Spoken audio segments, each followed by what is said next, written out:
October 2న మన జాతిపిత మోహన్ దాస్ కరమ్చంద్ గాంధీ పుట్టినరోజు. మహాత్మా గాంధీ గొప్పతనం గురించి ఒక్క ముక్కలో చెప్పాలి అంటే ఆయన భారతదేశానికి స్వాతంత్రం సంపాదించి పెట్టిన మహాత్ముడు అని చెప్పుకుంటే అది తక్కువే అవుతుంది. దేశానికి స్వాతంత్రం సాధించడం కోసం ఆయన ఎన్నో కష్టాలు పడ్డారు, ఎన్నో అవమానాలు భరించాడు. అహింసా మార్గంలోనే పోరాడి స్వాతంత్రం సాధించిన ఘనుడాయన. దేశానికి స్వాతంత్రం సాధించాలంటే పోరాటానికి హింస ఒక్కటే మార్గం కాదని, అహింసతోనూ ప్రపంచాన్ని జయించవచ్చని నిరూపించిన వీరుడు మహాత్మా గాంధీ.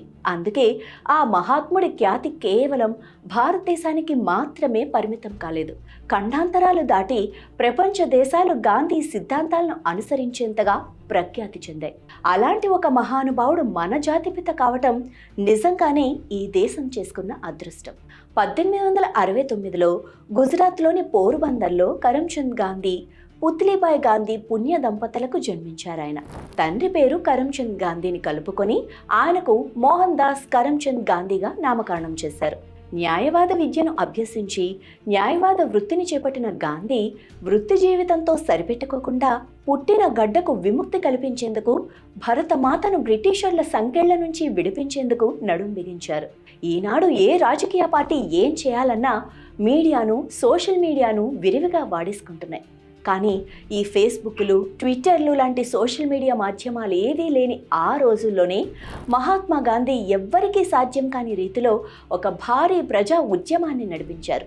యావత్ భారతీయులకు ఒక భరోసాను కల్పించారు. ఉప్పు సత్యాగ్రహం, సహాయ నిరాకరణ ఉద్యమం వంటి ఉద్యమాలు తీసుకొచ్చి యావత్ దేశ ప్రజలలో స్వరాజ్య స్ఫూర్తిని రగల్చడమే కాకుండా ఏ ఆయుధం చేపట్టకుండానే పోరాట పటిమతో దశాబ్దాల తరబడి జరిపిన యుద్ధంలో విజయం సాధించారు. గాంధీ మహాత్ముడి పట్టుదలకు అతడి పోరాట పటమే నిలువెత్తు నిదర్శనం. మహాత్మా గాంధీ స్వతంత్ర ఉద్యమాన్ని ముందుండి నడిపించడమే కాకుండా స్వాతంత్ర సమర యోధులు అందరినీ ఒక్క తాటిపైకి తీసుకొచ్చిన నాయకుడు.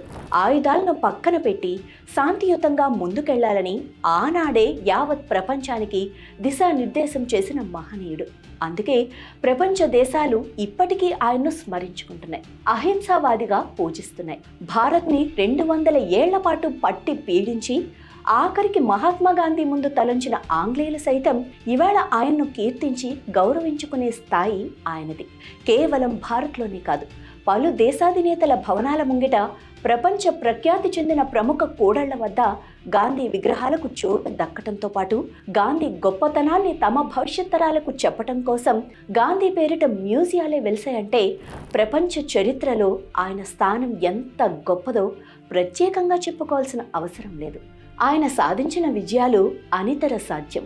ప్రపంచానికి ఆదర్శంగా నిలిచిన మహాత్మా గాంధీ సిద్ధాంతాలను గౌరవిస్తూ, ఆయన అనుసరించిన అహింసా మార్గాన్ని అనుసరిస్తూ, ఆయన్ని స్మరించుకునే లక్ష్యంతో ప్రపంచ దేశాలు కూడా గాంధీ జయంతిని అహింసా దినోత్సవంగా జరుపుకుంటున్నాయి. 2007లో United Nation General Assembly October 2 Gandhi జయంతిని ప్రపంచ అహింసా దినోత్సవంగా పరిగణించాల్సిందిగా ప్రకటించింది.